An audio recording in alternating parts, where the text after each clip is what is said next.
KGUN-9 on your side first warning weather with meteorologist Aaron Brackett. A lot of you saw some unconventional clouds across the area today. Take a look at this, taken atop the roof of the National Weather Service here in Tucson. Look at that. That is a textbook shelf cloud, even a little bit of a low-hanging, what's called a scud. That means you get a little bit of cumulus development underneath that cloud deck. Well, a lot of people were seeing this today, and they're like, wow, that looks really threatening. I mean, is this tornado weather? What kind of weather are we seeing?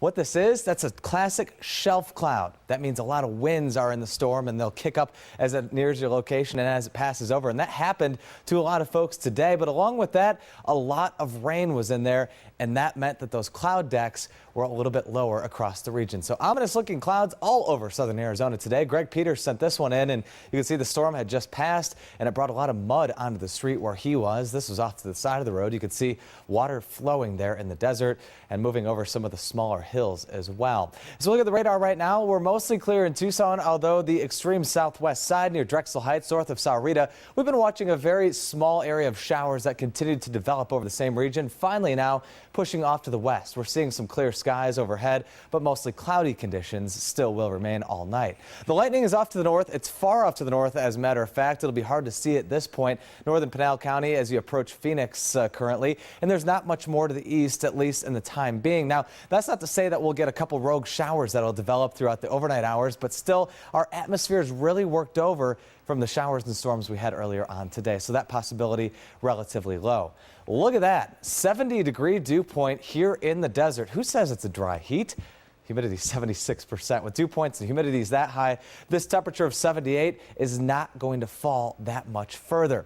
South-southeasterly wind at 5 right now. We were at 94 earlier today, 80 in Sierra Vista, 83 in Douglas. These were the highs, and boy, have we fallen with all that rain-cooled air across the area. It's pretty nice in Sierra Vista and Douglas, and as I said, the possibility of any additional showers tonight relatively low. You might want to crack the window open and get some free cooling there. Dew point of 63 in Sierra Vista, 65 in Douglas and Wilcox, and look at the 70-degree dew points from Phoenix to Casa Grande. It is muggy out there, and you can see from top to bottom in our atmosphere, it's moist. We have that water vapor streaming in, additional moisture that can make tomorrow a very active day across the desert. So here's FUTURECAST. It takes all the rain chances out for the most part, but look at tomorrow morning, starting to develop once again toward noon, maxing out, and then the rain chances actually stay with us throughout the afternoon hours. So I'm going to go about a 40% chance for most of the area, a little bit higher as you approach the southern and eastern reaches of our area. Still about 20% off to the north near Phoenix. For tonight, heading down to 66 in Sierra Vista, 69 in Wilcox, 76 in Marana. Pretty nice temperatures across the area. We see lower 60s in Bisbee, mid 60s for you in Douglas.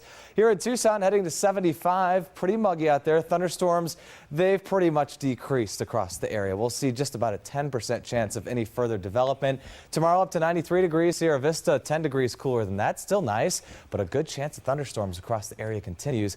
We head to 91 in Green Valley. Here's your 7-day forecast. One more pretty active day in store for tomorrow.